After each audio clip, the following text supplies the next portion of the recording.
This episode is brought to you by Indeed. We're driven by the search for better, but when it comes to hiring, the best way to search for a candidate isn't to search at all. Don't search, match with Indeed. Use Indeed for scheduling, screening, and messaging so you can connect with candidates faster.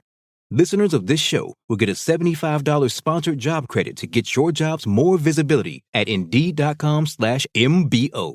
Terms and conditions apply. We know you have a lot on your holiday to-do list. And at the UPS Store, we're here to help. With our pack and ship guarantee, your gifts will arrive intact or you'll be reimbursed. Got holiday cards to print? We're also the premier printing store. We've got everything you need for every way you holiday. Visit the upsstore.com/guarantee for full details. Most locations are independently owned. Product services, prices, and hours of operation may vary. See Center for details. The UPS Store. Be unstoppable. Come into your local store today.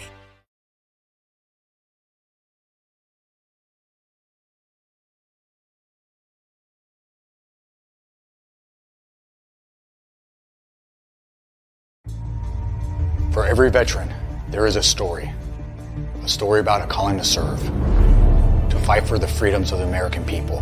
And every story has a struggle, a sacrifice, and invisible wounds. Warrior Watts programs help veterans recover from PTSD and invisible wounds through exercise, nutrition, and connecting with other veteran leaders. It is estimated that 22 veterans die each day by suicide, and another 30 veterans die each day by substance abuse. These are preventable deaths. Warrior Watt is committed to fighting PTSD through fitness, nutrition, and community.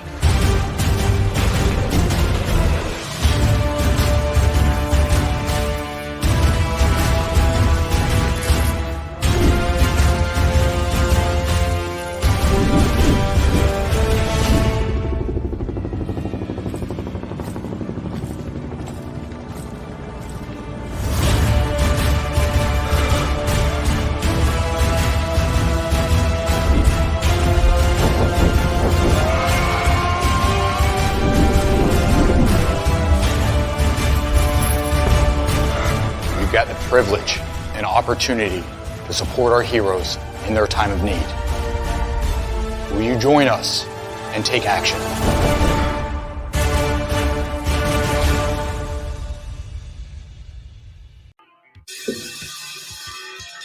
All right. Welcome back. MisFitNation. We are a show founded by a veteran and hosted by two veterans and a military spouse. Our mission is to get people to tell their story to the world. If you're an author, share your tips with Misfit Nation. If you're a musician or actor, our audience needs to know how they too can get into the business. Coaches, we love our coaches. Come on and share some of your tips with the Misfit Nation to help them become better versions of themselves. If you're a corporate leader or an entrepreneur, come on and share how you did it and how hard you have fought for success. If you are a veteran, first responder, or Gold Star family, we would love to have you come on and just share your story with the Misfit Nation. We always have time for you. If you're feeling down, alone, or starting to see the darkness, stop. Think about those who are around you. You are not alone. You will be missed. If you feel like your problems will be a burden to those in your inner circle or are embarrassed, dial 988. If you are a veteran, take option 1. We need you to keep pushing forward.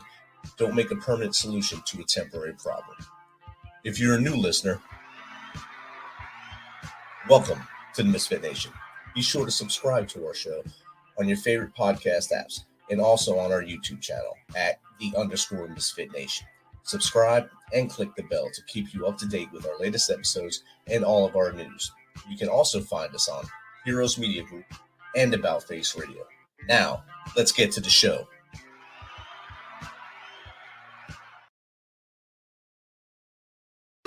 All right. Welcome to Tuesday night after dinner show. After a long day in the woods with soldiers, it's great to be behind the mic with the fan on, getting some cool air today. Our next guest is a certified coach and California native currently living in Tennessee. She loves yoga, it's experimenting in the kitchen, a rowdy game of Hold'em, and all the puppies. She's an Army combat veteran and a champion for removing the barriers to VA mental health care. So without further ado, let's welcome Lisa Federline to the Misfit Nation. Welcome, Lisa. Thanks, Rich. It's nice to be here. It's great to have you here. I know we connected probably a couple months ago via Instagram, I believe, was when we first met. Yes. And I finally got you on here, and it's great to have you here and have you share a little bit of your story, where you came from, how we got to where we are now, and of course, what you're doing now. So if you don't mind breaking it down and sharing with the Misfit Nation a little bit more about you from as far back as you want to go to how we got here. Yeah, of course. So I guess I'd probably start. Well, my specific coaching, of course, is anxiety and panic attacks. So just anyone really struggling with those mental health issues, specifically panic disorder. And of course, the focus on first responders, veterans, military, any population that really seems to struggle a little bit more than the general public with those things. And I went through a period myself of anxiety and panic attacks with agoraphobia where I couldn't leave the house for about a year. And this was after I was out of the Army. I was just having so many panic attacks every day. I didn't know what to do with it. And I wasn't receiving the type of care that I hoped I would, to move past that. And there was just a lot of shame, embarrassment. I felt weak. I didn't understand why I couldn't handle that, why I couldn't just tough my way out of it anymore, like I've been doing for the past decade, just kind of white knuckling through all the anxiety and panic. So it's a very, I call it the dark year of my homebound soul. So, and I really did try hard to seek help for these issues, through the VA. And counselors are wonderful. I really do appreciate everything they do. I know they have a tough job and a lot of veterans to work with. Unfortunately for me, it wasn't as effective as I'd like it to have been. I felt like it was a real mental disease model that pushed a lot of pills. And I really didn't want to put a Band-Aid on something that, and cope with it for the rest of my life. So I really just wanted to excavate and get to the bottom of it. So I just started seeking alternative approaches and, started my motto, skills before pills, and really did that hard work of getting out of the trenches and back into the world. And once I learned, and put panic attacks behind me, I went from having on average and that, the real thick of it, probably about 5 a day, to it's probably been about 9 years since I've had one. Wow. So it's just really not a thing anymore. And once I learned how to move past that, I decided that I wanted to share that with people, how to do that. I know it's a struggle for a lot, and I know how helpless you feel and how devastating it can be. And it just interrupts so much of your life, and I just wanted to be able to give that back. Definitely. And I agree with you 100%. Skills before pills. I like that motto. I just wrote it down on my board here. So I might be stealing it a little bit from you, but I'll give you credit for it every time I use it on the show. Absolutely. But I remember the first time I walked into the VA here in Clarksville before they built the shiny new building. I walked in, the building was already drab and dark, and it was kind of eerie in there. And everyone was just downtrodden. Their heads were down, they were out of it. And they told me I had to go to Nashville, so I went to Nashville, and the same thing, zombies walking down the hallway, because like you said, everything was just bag of medicine. If, this is your problem, here's a bag of medicine. Take this medicine. Don't worry about if it interacts with each other and causes other problems. But you can take this medicine, and this Band-Aid will keep it on there until the next doctor wants to talk to you. And you had the same experience, so obviously it was still happening. Yours was a little bit before mine, about 7 years ago. Yours, 9, you said. So, and I think they're starting to see the holistic approach a little more, but they're still pushing meds at this time.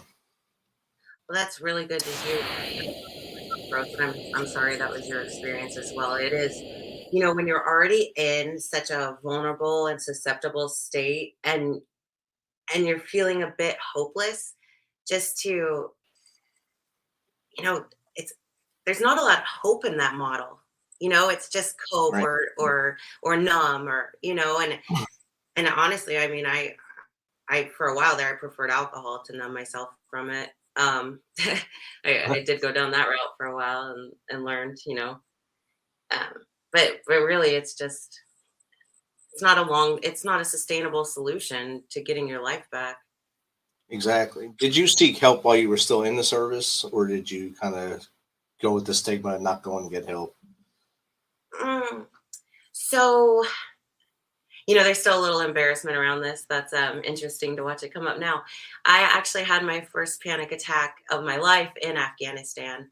And so I had no choice but to go see the chaplain. I didn't know what it was, but the medics did once they checked me out. So I did go see the chaplain. So I wasn't voluntarily seeking, assistance for it. And this was in 2005. I'm not sure how different it is now with the stigma surrounding it. I know I know it's gotten better. I know it's gotten a lot better. However, at the time, there was a lot of it there, especially in that location. So there was a lot of shame surrounding that. And I sucked it up and tried to hide it for much longer. Of course. Right. I mean, How about you? May I ask if you did? did I ever seek help after my third combat deployment? I lost a soldier, Sergeant Michael Beckerman, and I helped everyone else on the deployment and got them all the mental health care they needed, but never got help for myself.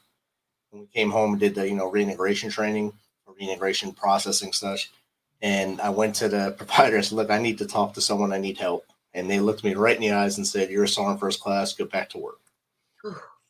So I went back to work, and I didn't seek mental help until I got out of the military in 2015. So it was 4 years later. That's a long time to white knuckle through that. I understand. Wow. I just kept going back to work. That's all I kept doing, going back to work and then even when the first three VA mental health people that I seen, the first one I just did not get along with, so I didn't go back. The second one, I got escorted out of the hospital. And then the third one, I asked to go off of into community care, and I found someone that actually helped me, and we did EMDR, and that helped me out tremendously. And since then, I've been just coasting, doing well. Oh, I'm really glad to hear that. Yes. When I got here about a year ago, the VA was backed up about 6 months, and I really appreciate that community care option. Yes. Just for medical needs. And I mean, some of the specialty care places, they'll get you in like maybe x-rays or MRIs and stuff. But if you need mental health care, that's way backed up, especially now that a lot of our brothers and sisters from Vietnam through Desert Storm are finally seeking care too now. For years and years, they did not want to get care. They did not trust the VA. And now they say, "Oh, we need help too." And we see this younger generation getting help. We need this help too. So now if you go in the hallways now, you'll see a wide range of diverse culture that's in the hallway now. I really love that. Yeah, so you'll see the help, and like you said earlier, not one size doesn't fit all with mental health care. And I think your approach is probably best for many people. That some people don't even know that's the best approach for them. They think they have to go to the textbook approach. So you got to kind of weed out what helps you and what doesn't. Yep, agreed. And I'm not, against medication. I believe, especially if you're in a very, you know, sensitized state, or just having a rough time. That can be a great supplement to learning skills. That'll, and just whatever works best for each individual. Exactly. If they individualize the treatment, the VA would be 100% better. But they have the checklist. Like if you or I walk in at the same time and we say we went to combat, oh, let's a check. We seen this, check. We know friends that died, check. Here's your bag of pills, or here's your group therapy, or this, and that doesn't help. Listen to me and see what I need. It produces zombies, like you said. It does. Everybody, and it is. And you're already, we know anxiety and depression kind of go hand in hand. I used to not want to hear that. I'm like, please don't tell me one more thing that's wrong with me. I can't take anymore. I don't know how many mental health issues I need. I just feel like you're making words up now and telling me I have it, and you're already kind of in that state. And you go in, like you said, dimly lit places, and they're just giving you pills and everyone looks so sad, and it's not helpful.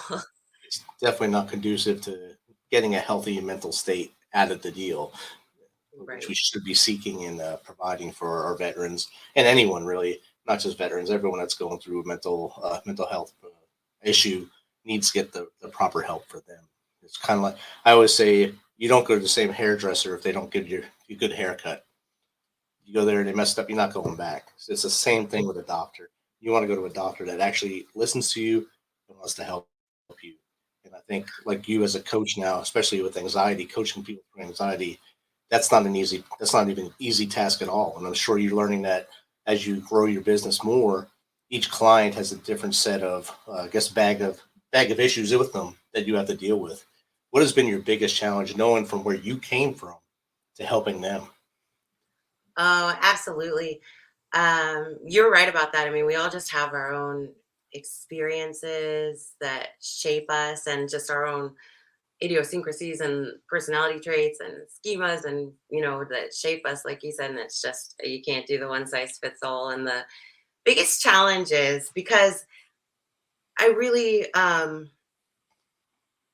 like to be optimistic. I mean, we know from neuroscience and epigenetics, like your biology and your state where you're at now is not your destiny. You can change this. You are not, like, because your parents had anxiety doesn't mean you will always have an anxiety disorder, things like that. So I really try and approach it from a hopeful perspective, because like we talked about before, it can become a little bit, I guess, heavy, a real heavy thing where you're feeling a bit hopeless. So I would say two things with that. One would be trying to meet them where they're at, because when you are in that state, it's difficult to be around someone that's, you know, um, has a lot of dissonance. It's like, I don't believe this right now, and it's understandable. You've been in this dark space, and what we focus on increases. So of course you're filtering what I'm saying out, and you're not doing it consciously, and you're just kind of trying to confirm what you're already believing. And I understand that. And the other one is when they ask me if I have anxiety anymore, and I have to tell the truth. And that is yes, because I'm human. We all do. However, it's no longer a cycle or a disorder. But do I get nervous? Do I feel anxiety at times? Of course. It's an opportunity, to just, it's kind of just an indicator that I'm pushing my comfort zone again. It doesn't mean what it used to. It's not, it's not overwhelming. Maybe Right. that's the word for it. It doesn't handcuff you now, so you're able to Correct. kind of get your battle gear on and fight through it now without showing that face. Right. However, you don't, when you're trying to give someone hope, you don't want to tell them, yes, I still have anxiety, but I swear you'd be brain dead if you didn't. I swear we all would. It's just part of the package of being human. But I'm sure you had some anxious movements moving from California to Tennessee, two different worlds, two completely different worlds, California and Tennessee. And I'm sure coming into the state, how hard was that, just doing that move and starting over here? oh, I like that question. So actually, I did 5 years in the army, and then I was intel when I was in. So I don't know if you count that as a job. Depends on which part of it. Intel's a wide variety. I did sell out and go into the contracting for a while. So I moved around for most of my life. And I think part of it was, chasing the contracting, and part of it was actually running from myself during those periods of anxiety and panic. I needed some distraction, something new. I'm getting restless. I can't sit with myself anymore. So it was always some kind of big move. So this particular move wasn't much different, but maybe I wasn't running from myself this time. I was running toward a cost of living that was affordable. So Yeah. that's good. Something I really like it here too. The people are very friendly, and it's beautiful. cost of living is affordable. I can feed myself. It's good. Absolutely. Have you been here long? This time since 2010. Okay. So I was here in the 90s before everything built up around here, and now came back 2010, deployed right away, left for 2 years, but my family stayed here, and then I came back. So we like it. Are you from this area? No, New Jersey. Oh, gotcha. Totally different world. Yeah, very different. But most of my career was either south or west. So I started in Alabama, then Georgia, Kansas, Korea, Kentucky, Alabama, of course, Iraq, Afghanistan, Korea, and then back here. So I never got north. They say you like the heat. Yeah, they think I love it. They love it. I loved it here so much they just kept me here. Now I'm a loyalist here now. I guess I'm stuck here. I'm one of the team. Honorary Clarksville native. Yeah, I'm a Clarksvillian. Yes. Oh, is that what we're called? I want to write that down. Yeah, write it down so you can steal my line too. So. Absolutely. So how did you do all your coaching online, or do you any face-to-face as well? So far it's been all video and phone. Then I can work with people from all over, which is really nice because, just being able to connect that way with someone that's, been there and understands, where they're at and what they're going through and can help. Much bigger clientele base that way too. So you can have a diverse group of clients at this time and be able to compare and contrast in your mind, not with them, of course. Don't compare them to patient A or client B and say you're not doing anywhere near as good as this one, because that might lose you a client. But you can always take note and say, if this is working for them, maybe I can try a little bit of this with them. Have you seen yourself doing that, saying, oh, I've seen this before in this client, maybe this will work? It happens a lot. I like to call anxiety and panic kind of and it doesn't feel this way, so I'm not trying to minimize it. It's kind of a bit of a kitten in a lion's costume, though. Okay. And when the lions, stop scaring you, it'll put on another costume, So a lot of times what's underlying is very similar, especially when it comes to feeling sensations and that, ruminating thoughts. They're a lot more similar at their core than we realize. And so, yes, that happens often, and it's good because, a lot of people, it's hard to feel like others understand you when you're going through that. It feels like a very isolating experience, which is tough. So to be able to not only recognize the similarities or commonalities between clients, but, without names, of course, and in personal details, share that story with them. I believe it helps them feel like, they are connecting to someone else and they're not alone in this journey. I think that's the biggest thing. They're not alone. I think you hit that a few times now, that if they think they are alone, something's more wrong with them than we believe. So, or they believe is wrong with them, because everyone has some kind of issue going on. And a lot of people mask it, kind of like the kitten in the lion's outfit. People mask their problems pretty well. And it's usually the ones that have the most problems that you don't know until it's too late.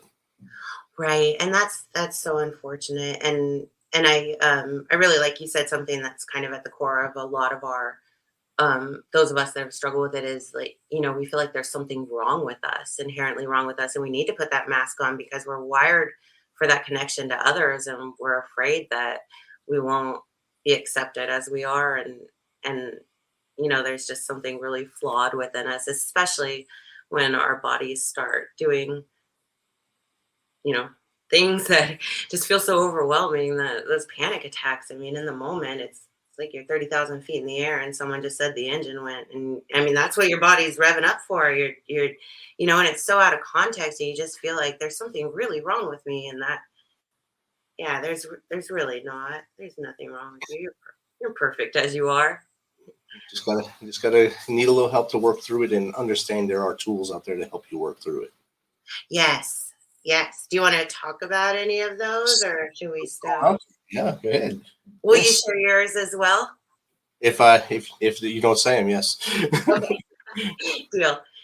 Okay. Yeah. So when I was starting to seek, alternative options, because I just really couldn't stomach coping strategies forever. It was just such an intense experience. That sounded awful to me. I stumbled across Dr. Claire Weeks. Have you heard of her? No, I have not.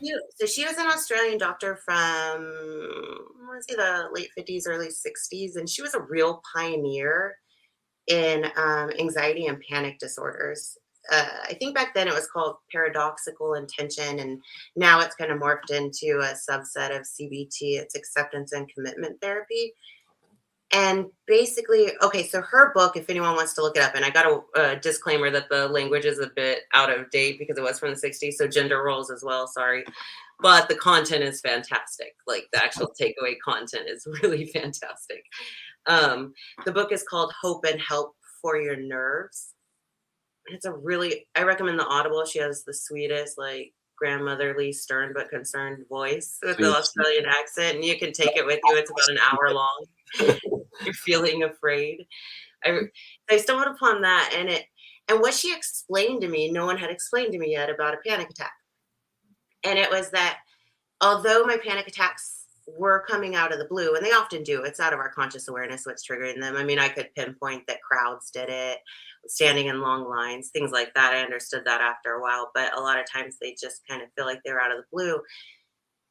You have that initial rush of adrenaline, and you're panicking, and your body's doing weird things, and you're shaking, and you're tensing up, and all your muscles are prepping for fight, flight, some sort of action, which is what we're supposed to do. Your body's doing exactly what it's supposed to do. It's just a little out of context. What happens next, and it's so hard to see because it happens so quickly, is that we react with more fear. We're afraid of that. Because why wouldn't we be? That feels so weird without something to, a real danger in front of us. And so that second fear is what we can actually change and control. And by doing that, by changing our response, by, choosing to let the initial panic run its course and not prolonging it with more fear and resistance and tension, we're actually sending the signal back through our nervous system to our brain that this is actually an okay, it's okay right now. And over time, those old habituated patterns of reaction, because neuroplasticity that are worn in there with it, they're going to start changing, and the new response will take hold. And eventually, after some practice, that'll become the new automatic response, to where when it first comes up, there's actually not much of a reaction. And this takes a little time. I'm not trying to make it sound, easy. It is simple, but not easy. Really, really not easy. And that's an understatement because I've been there. Just letting it kind of softening into it a little bit at a time with gradual exposure is really just going to desensitize that nervous system. It's going to let them know in these situations, everything is okay. And over time, you're not going to have those same responses because, you've already wired a new response. And just understanding that was so helpful for me. I didn't know that I had any type of control in that situation. It just felt like I was being overtaken by sensations and feelings, it just completely hijacked. I didn't know that I could do anything. So I think that little bit of, choice, power, and control, because, those of us that maybe struggle with this like to have a little control and have control. You gotta feel you have control at least, yes. Absolutely. That was very helpful. So that book was great. That's where I started. And then I just, really, really practiced with that. And then some things I did outside of that gradual exposure, trying to leave the house again, drive a car again, all of those things, and work through the panic attacks until, I was back into the world. I really started practicing being in my body. I don't know if that was something you struggled with. I real spent a lot of time in my head, not a lot of time in my body, not knowing when it was tensing up. No, I had never had that. You didn't? Yeah. Well, if anyone listening has, they know. I'm sure others have, yes. So just kind of setting alarms throughout the day on my phone, do a quick body scan, see where you're at. Is your jaw clenched? Is your tongue on the roof of your mouth? Because all these things are actually, the tense muscles are sending signals that you're a little vigilant. You're on guard. Something. You're Hyper- waiting for something. Yeah, you're just kind of adding stress to stress to stress, and it's no wonder we end up, kind of having an anxiety or panic attack, feeling overwhelmed. It's a hard way to go through life, so Yes. tensely and rigidly. I know did you get into yoga as part of this? I did, yes. So that's a good escape as well, I guess. Hmm. Treatment, not escape. It's a good way to go through Nice it. touch. Yeah. That was good. Do you do yoga as well? I tried it twice. Me and one of my former soldiers, RJ Birdie's, he was on the video in the beginning. We went, as soon as I got out, he had just got medically put out here, and we went to a yoga studio here in Clarksville, and for some reason we took it as a challenge accepted. We were doing all the advanced moves before we should have been doing anything. We did headstands. I bet you can't do it. I bet you can't do it. So we did all that. We had fun, but it just wasn't for us. We understood the meaning of it and how it can help you. Absolutely. Please tell me there's video of that. So No, not at that time. No, it was funny. Yes. that would be wonderful to see, though. Oh my We gosh. still laugh about it when we talk about it. We talk probably monthly. We have good talking, and we always laugh about the stupid things we did during times. We went for a run out by the winery, and it's like a weird looking dog, like a devil dog, came out of this yard and just started chasing us out of nowhere. We didn't hear it bark or anything else, and it came at us. And I was spraying water at it, and it went after him more because I took off. I said, "Let's go, man!" And he wasn't catching up. Man, come on! And we talk about the devil dog all the time, so things like that. And that was part of our escape or our treatment for ourselves, is running, working out, doing things like that. And something I did throughout my career, wherever I went, I would journal.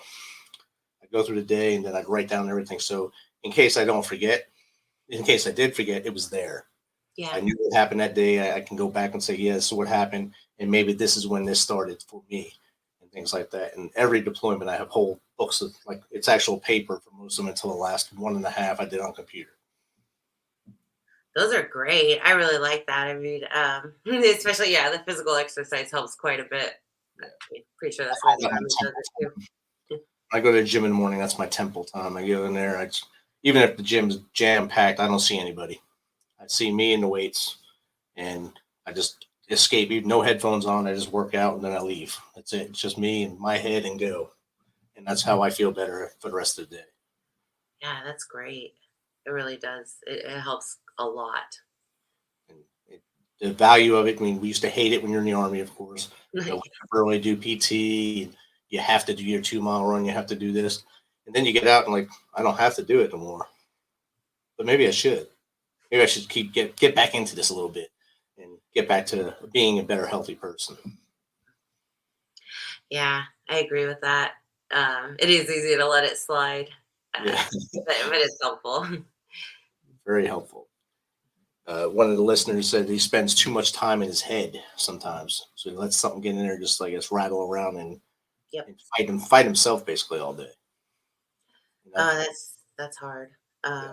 Yeah, I know. I feel like in our heads it's like a courtroom, and it's just those lawyers going back and forth, and it's like, gosh, and both make such good points, especially if you spend a lot of time in your head.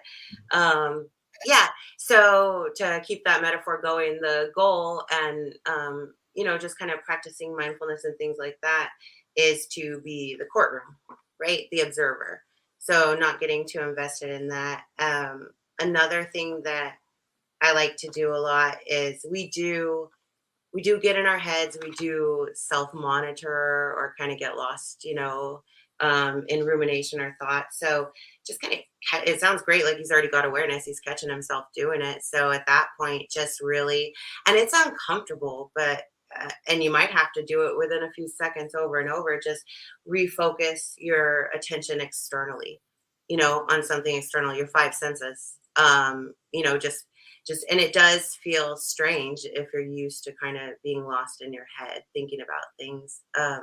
So that's when I would, like I said earlier, would do kind of the body scans, because not only that is going to help you see where your attention lies, but it'll focus your mind where you want it. You tell it. You tell where your mind where to go. Sometimes I feel like they're in control of us. So just, yeah, if you're lost in your head, yeah, I would just keep refocusing your attention externally quite a bit. And you'll have to do it over and over. And honestly, even just since social media and technological advances, like our biology is not caught up to that, and our attention spans are terrible because of it. It's not, you're not alone. It's hard. You have to just keep refocusing over and over, but just know that each time you do it, it's like bicep curls for the brain. Yep. You don't go to the gym once, like, and get strong, but it will change with repetition and consistency. Not every workplace has a punching bag you can turn around and punch to get out of your own head. So you have to find other ways to do things. I also appreciate that approach. I feel like sometimes I'm lacking testosterone when I give advice. So thank you for adding that. It's great. Also do that. I got a punching bag in the room next door here, so I hit that as much as possible. Yes, that will get you right back in your body and in the present moment. And your hands might hurt a little bit, but you'll be all right. Yes. Get your focus on. You're in Clarksville. I might try that if you don't mind. Yeah. We can start beating things up. Yeah. Awesome stuff. What do you what's helped you with that? Just out of curiosity, if you don't mind. With me getting out of my head, just staying constant with the physical activity and keeping myself busy. Like my day, I work an 8+ hour job, depending on the day, and then I do the podcast. And then I'm also going for my PhD right now. So my day is jam-packed, keeping me busy. And I still start early, just like I was in the Army. I still get up 4:30, 5 o'clock. Because my dog thinks he's going to die if he doesn't eat by 5 o'clock. So I have to get up with him at 5, and then I go to the gym and then start the day every day, do the cycle and keep myself moving. The days when I don't do the whole cycle is when I feel the worst. Right. So that helps out a lot. And congratulations on going for your PhD. That's amazing. Thank you. My brother said moonshine also helps. Yes. It's like it's a fun temporary solution, bro. I have it in my bar downstairs. There you go. Kentucky, right? Yes. Well, it's in Tennessee, but it was made half in Kentucky. I flavor it here. So Yes. I'll take that plus on that one. Because we are in the borderlands here, so you got to give them some credits. Yeah, just a little though. Just a little bit. You don't want to give them too much. Generous. You get a little crazy about it. Yeah. So do you ever find yourself, if you're not staying on the cycle, losing it a little bit during the day? Me? I'm sorry. Yes, you. Yeah. I'm sorry. I didn't know if it was a listener question or if we were, diving a little deeper on that. So yeah, there's times where I have to kind of tighten up my meditation, mindfulness practices. Yes, and it's funny you mentioned it. It is actually, I notice it's correlated with when I am very busy, because I'm not perhaps being as mindful as I could be, or like embodied presence. I'm just knocking things off the list, getting them done, and it does feel great, but in a way it's almost I don't know, it can be distracting. So then I do notice, like, I do have to force myself, and it feels good. It feels so productive, and you're doing stuff, and I have to actually make myself take a 10-minute break and just kind of let my mind rest or something like that. And that feels uncomfortable too. I don't like doing it. I like that productive go kind of feeling, busy schedule. So just being mindful of that. I had a guest on, I think, last year, and what he does during the day, he'll just shut down for 30 minutes and go into a dark room. Mm-hmm. And just let it blank out everything for 30 minutes every day and recharge, reset, and get right back at it. So, yeah, I love that. And if you have the time, I would agree with that. Yeah, I would. But like you said, it's probably not for everybody, right? There's also punching bags and. Exactly. See. Yep. That's why it's individual treatment. Everything's for the individual. Yes.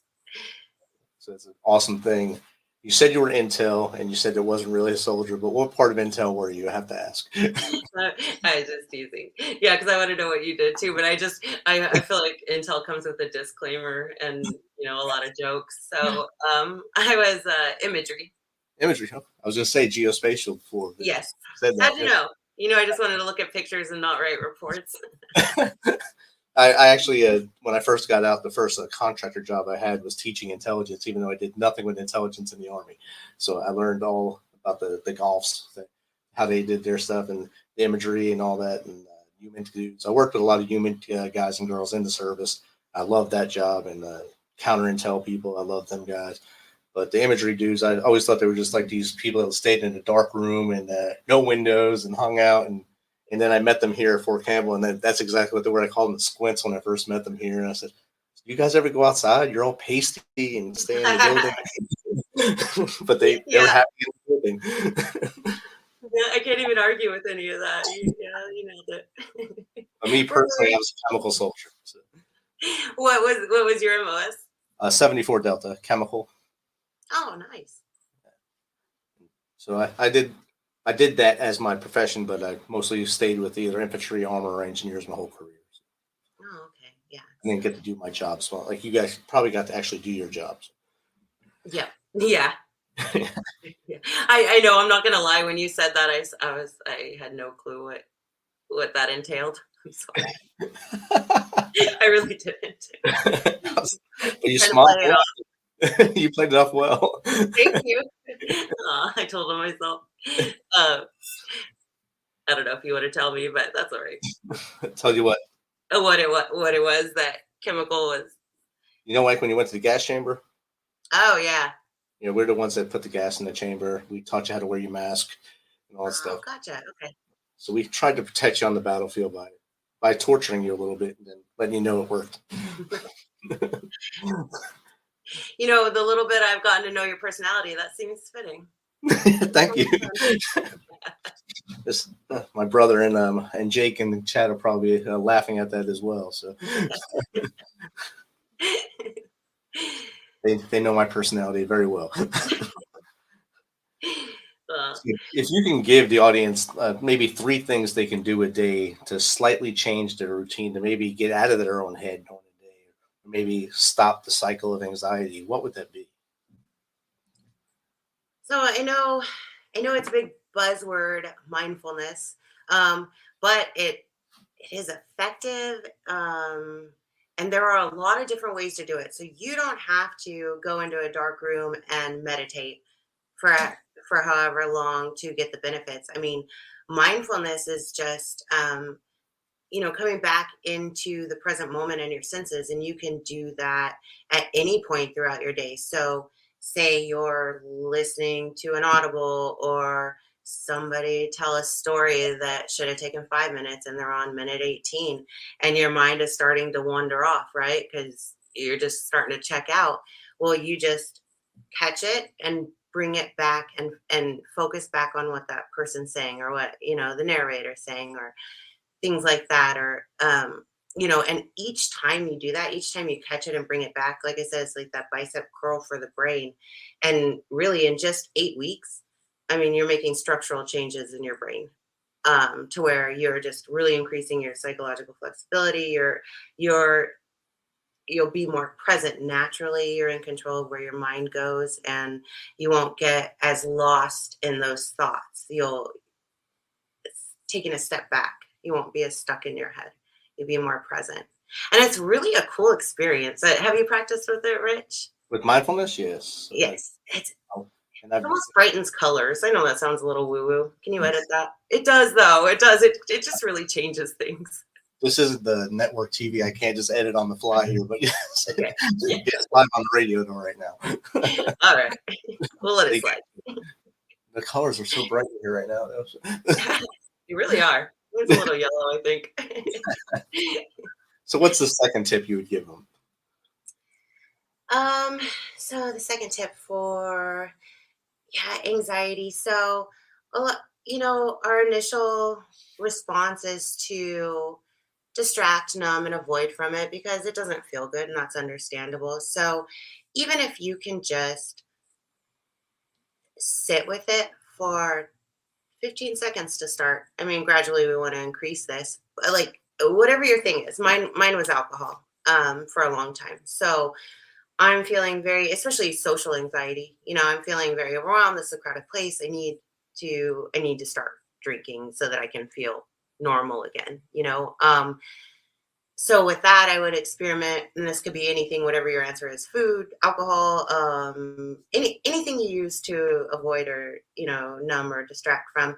Just pause for 15 seconds before you do the thing, and let the feeling be there. Just be with it. Don't do anything, and that's a lot harder than it sounds.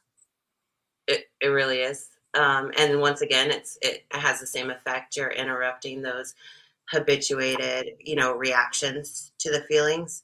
And, and that's how you get out of the cycle over a little bit of time.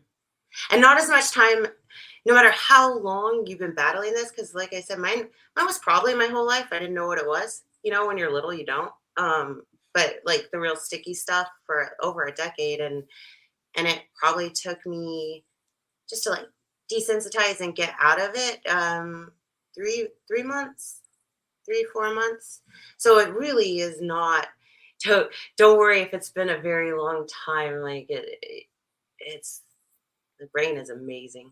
I mean, you really can change that much quicker than than it seems. Definitely. I just read a book, Atomic Habits.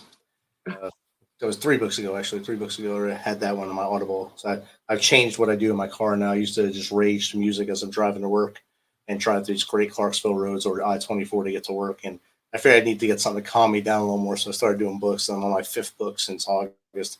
And Atomic Habits taught me a lot of things about making those habits that actually work for you. And do things, do them repetitively until it becomes the norm. So that habit becomes your norm. And I thought that was an awesome tip in that book. Yeah, that's a great book. I like that one. It does talk about it, and I like the analogy because a lot of military and veterans, like you said, the common language is PT, right? Working out.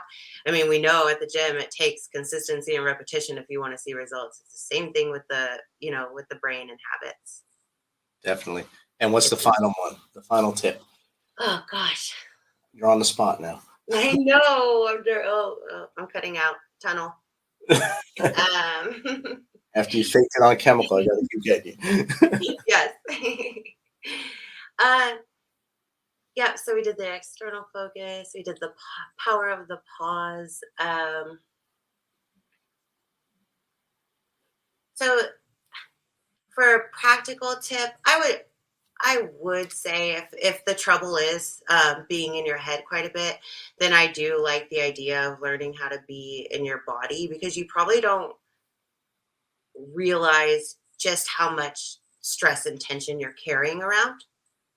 Because the mind body connection, if your mind is racing and ruminating, your body is tensing in reaction to that. And our brains don't really know real from imagine, especially if you have a rich inner life. So whether that's good or bad or both, your body is responding to that. So yeah, just really set an alarm. I mean, if you're an overachiever, 5 times a day, if you just want to give it a little try once or twice, morning and evening, and it takes about 30 seconds to go head to toe. And for me, I lived so much in my head, I couldn't feel my toes until like a week into trying these body scans. I'm like, I don't know what are those supposed to feel like? I have no idea. It was really strange, but neat once you keep trying it. So yeah, just learning to be a little more embodied. I think that'll go a long way to get out of here. Awesome. I think the audience enjoyed that one there. My brother said you need to hang out with the host. He will feed you drinks until all your bad thoughts go away. Something he's getting used to. Yes. See, it's an individual centered approach. Yeah, see, it works for some, not for everybody. I mean, I heard moonshine. Is it Friday or Tuesday? It's whatever. Okay. Well, deal. Are we wrapping this up? Taco Tuesday, margaritas, whatever. All right. So where can people get in contact with you to either learn more about you or get in with you for some coaching? Yes. So my website is lisafederlinecoaching.com. And I don't, I just started a Twitter account Woo.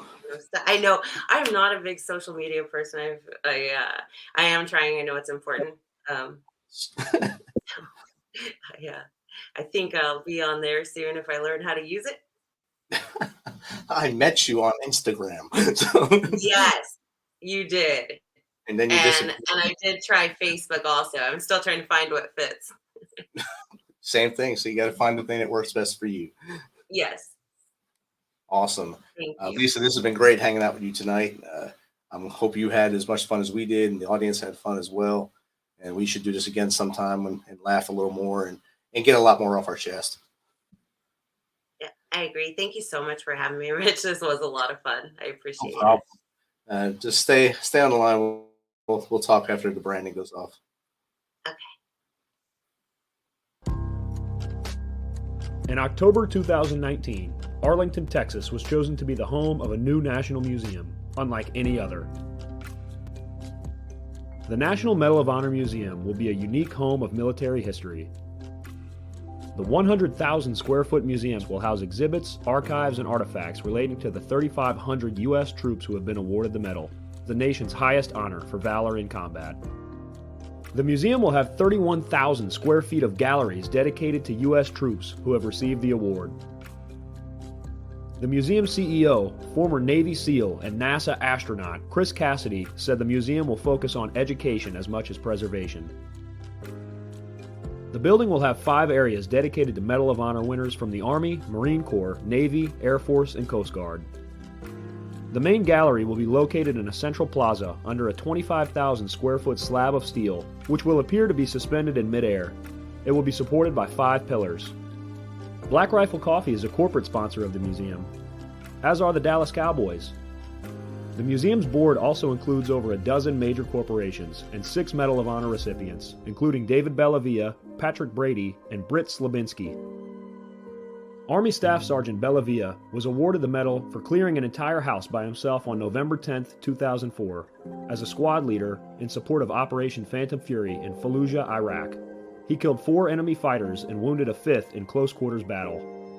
Army Major General Brady flew and coordinated the evacuation of 51 seriously wounded men during a firefight in Vietnam in January 1968. Slabinski, a Navy SEAL chief and team leader, led a rescue team of SEALs during Operation Anaconda in Afghanistan in March 2002. Slabinski and his team flew to a mountaintop ambush site to rescue Petty Officer First Class Neil Roberts, who had fallen from the back of a helicopter. Slabinski led the team through almost constant combat against an entrenched Taliban force. Along with the board members, former presidents Jimmy Carter, Bill Clinton, George W. Bush, and Barack Obama serve as honorary directors. The museum is expected to open to the public in late 2024.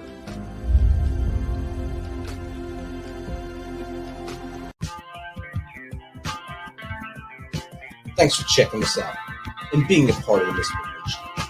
Don't forget to visit our website at themisfitnation.com. That's themisfitnation.com. Check out all of our past episodes and get some of that great Misfit Nation gear. As always, be humble, stay hungry, and keep hustling, because we are MisFit Nation.